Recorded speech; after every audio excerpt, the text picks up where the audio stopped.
Hello મિત્રો, કેમ છો? સ્વાગત છે આપણા નવા વિડીયોમાં. તો આજે કોલ લેટર બધાને આવી જશે અને બધાને જેટલાને કોલ લેટર આવી જાય છે એ બધા પછી કોમેન્ટ કરજો કે તમારે કઈ જગ્યાએ આવ્યું છે, તમારા ઘરથી કેટલું દૂર છે, બરાબર, બીજા જિલ્લામાં આવ્યું છે, બરાબર. તો આપણને ખ્યાલ આવે અને બધાને પછી રિપ્લાય આપીશું, બરાબર. અને એક વસ્તુ ધ્યાન રાખવાનું કે કોલ લેટર આવી જાય છે પછી તરત જ પ્રિન્ટ કરાવી આવે ને એની જઈને અને પ્રિન્ટ છે એ 2 પેજમાં કરાવી આવજો, આગળ પાછળ ના કરાવતા, બરાબર. અલગ અલગ પેજમાં પ્રિન્ટ કરાવજો અને જેટલી પણ સૂચના અંદર કોલ લેટરમાં આવે છે એ બધી એકવાર ધ્યાનથી વાંચી લેજો, શું છે શું નહીં, કયા ડોક્યુમેન્ટ જોડે લઈ જવાના છે, ઓરિજિનલ આઈડી પ્રૂફ એ લઈ જજો, જે અંદર જે તમારું નામ મેન્શન કરેલું હોય એ જ હોવું જોઈએ, બરાબર. કોલ લેટરમાં જે તમારું આખું નામ હોય, બરાબર, તો એ જ કોલ લેટર વાળું નામ હોય તમારું, જે આઈડી પ્રૂફ જેમાં આધાર કાર્ડ હોય, પાન કાર્ડ હોય કે ડ્રાઇવિંગ લાયસન્સ હોય, કઈ બી હોય, ચૂંટણી કાર્ડ હોય, કઈ બી હોય, તો એમાં જે મેચ થતો એ જ લઈ જજો, બીજું અલગ ના લઈ જતા.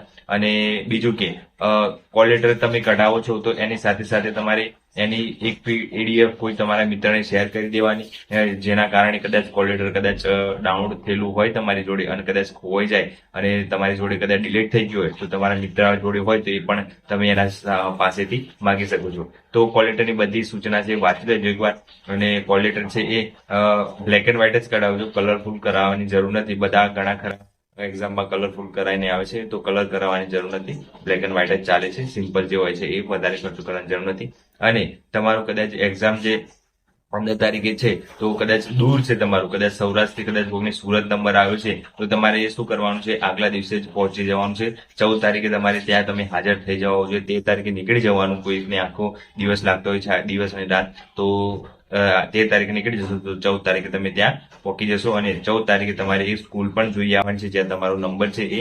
અને એ નંબર જોયા પછી તમે ત્યાં તમારો નંબર લગાવેલો સીટ નંબર તો એ ચેક કરી દેવાનો 14 તારીખે. અને પછી તમારે 15 તારીખે એની આજુબાજુ નજીક તમારે રહેવાનું કંઈક ગોઠવી દેવાનું અને પછી ત્યાંથી તમે સરળતાથી જઈ શકો 5-10 મિનિટમાં. તો એ તમારે સારી રીતે પહોંચી શકો એના માટે તમારે ધ્યાન રાખી અને પછી એ સેન્ટર જગ્યાએ પહોંચી જવાનું રહેશે. અને ખાવાનું તમારે ધ્યાનથી રાખવાનું કે ખાવાનું જે તે ખાવાનું નહીં. જે સમય હોય તો તમારે કદાચ થેપલા ઘરેથી બનાવીને લઈ જવાના અને થેપલા અને ચા ખાઈ લેવાનું, બસ. બીજું કંઈ વધારે ખાવાનું નથી, કેમ કે એક્ઝામના ટાઈમે કદાચ તમારે ખાવાનું પ્રોબ્લેમ કંઈ આડું એવડું ખાઈ લીધું છે, વડાપાવ કે દાબેલી એવું, અને કંઈ પ્રોબ્લેમ થાય તો પછી તમારી એક્ઝામ છે એ આખી બગડશે. એટલે બને ત્યાં સુધી તમારે છે એ ખાવાના ઉપર વધારે ધ્યાન રાખવાનું છે કે ખાવાનું કદાચ બીમાર પણ ના થઈ જવા જોઈએ. બીમાર પડી જશો તો એક્ઝામ આખી બગડશે. તો પેન પણ સારી લઈ જવાની, પછી 1-2 રૂપિયાવાળી પેન ના લઈ જતા. બને ત્યાં સુધી સારી પેન આમ યુઝ થાય એવી 10-20 રૂપિયાવાળી, જે જાડા પોઈન્ટ વાળી આવે છે, રાઉન્ડ કરતા ફટાફટ રાઉન્ડ થઈ જાય, એ બધું રાઉન્ડ થાય એ બધું ધ્યાન રાખવાનું છે. અને કોલ લેટર આવી જાય પછી આમ તૈયારી છે મૂકી ના દેતા, પાછી હું હા કરવાનું ચાલુ થઈ જાય કે મારે કોલ લેટર આવી ગયું, મારે આ નંબર છે, આ એ નંબર આવ્યો, આપણને ખબર પડી કે સેન્ટર આ જગ્યાએ છે, વાત પૂરી. પછી પાછું છે રિવિઝન કરવા બેસી જવાનું. પછી અમુક તો કોલ લેટર આવી જાય એટલે પછી ગાંડા થઈ જાય કે આમ તેમ મારે કોલ લેટર આવ્યું. પણ એક વસ્તુ ધ્યાન રાખવાનું કે તમારું કોલ લેટર આવ્યું છે પછી પાછું આપણે વાંચવા બેસી જવાનું, બરાબર. તો કોલ લેટર આવે પછી બધી સૂચના વાંચી લેવાની, બીજું કંઈ કરવાનું નથી, વિચારો કંઈ કરવાના જરૂર નથી. જ્યારે જવાનું થશે ત્યારે કદાચ દૂર છે તો આગલા દિવસે કાં તો કોલ લેટર આવે તો ધ્યાન રાખવાનું 10 તારીખ કાં તો 7-8 તારીખ, 8 તારીખ 9 તારીખે તમારે જઈ અને કદાચ બસમાં જતા હોય તો બસમાં બુક કરાવી દેવાની છે. એટલું ધ્યાન રાખવાનું, કેમ કે જ્યારે એક્ઝામ હશે ત્યારે તમને ટિકિટ ઉભા જવું પડશે બસમાં. આ બધું એક્સપિરિયન્સ છે એટલા માટે કહું છું. તો આગલા તમારે 5 દિવસ પહેલા બુક કરાવી દેવાની, તો તમને જગ્યા મળશે, શાંતિથી બેસીને તમે જઈ શકશો. નહીં તો ઉભા જશો તો થાકી પણ જશો અને એક્ઝામ સારી રીતે જશે નહીં. એટલે બને ત્યાં સુધી તમારી આગલા 2 દિવસ પહેલા કાં તો અઠવાડિયા પહેલા બુક કરાવી દેવાની. એટલે તમને શાંતિથી જાઓ, ટ્રેનમાં જાઓ તો ટ્રેનમાં ગમે ત્યાં જાઓ પણ તમારે બુક કરાવી દેવાની ટિકિટ, એટલે તમને શાંતિથી બેસીને જવા મળે એવું ધ્યાન રાખવાનું. આ બધી બાબતો જ એટલા માટે છે કે તમે કદાચ પહેલી વાર એક્ઝામ, ઘણા ખરા પહેલી વાર એક્ઝામ આપતા હોય છે, 12મું પાસ કરીને તરત ફોર્મ ભર્યું હોય અને પછી એક્ઝામ આપતા હોય છે, તો આ બધી બાબતો ધ્યાન રાખવા જેવી છે.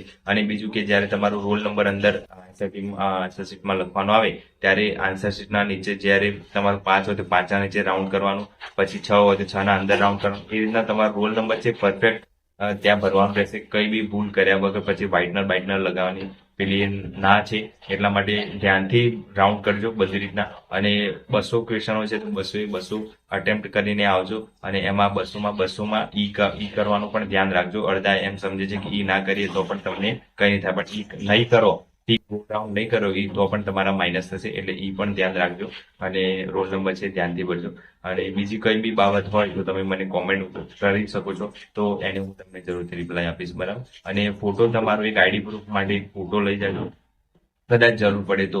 ફોટો તો ખાસ જરૂર હોતો નથી, પણ સાથે એક ફોટો રાખવાનો, કેમ કે કદાચ માગે તો આપવા થાય એટલા માટે. તો ફોટો એક પાસપોર્ટ સાઇઝનો ફોટો રાખજો, આઈડી પ્રૂફ રાખજો, કોલ લેટર રાખજો. બસ આ 3 વસ્તુ જોડે રાખવાની, બીજું કંઈ નહીં. સ્માર્ટ વોચ પણ ના લઈ જતા. એક ભાઈબંધ કોમેન્ટ આવી હતી કે સ્માર્ટ વોચ લઈ જવા દેશે, સ્માર્ટ વોચ નહીં લઈ જતા, ખાલી ફોટો કોપી કેશ થશે. અને એક બીજો ભાઈ એમ કહેતો કેલ્ક્યુલેટર યુઝ કરવા દે છે, કેલ્ક્યુલેટર ના લઈ જતા, કેલ્ક્યુલેટર નથી યુઝ કરવા દેતા. આ બધી બાબતો ખાસ ધ્યાન રાખવા જેવી છે. એટલે તો બને ત્યાં સુધી તમે સાવચેતીથી, શાંતિથી, હળવા કપડાં પહેરી, નોર્મલ નાઇટી ટી શર્ટ પહેરીને જાઓ તો સારું.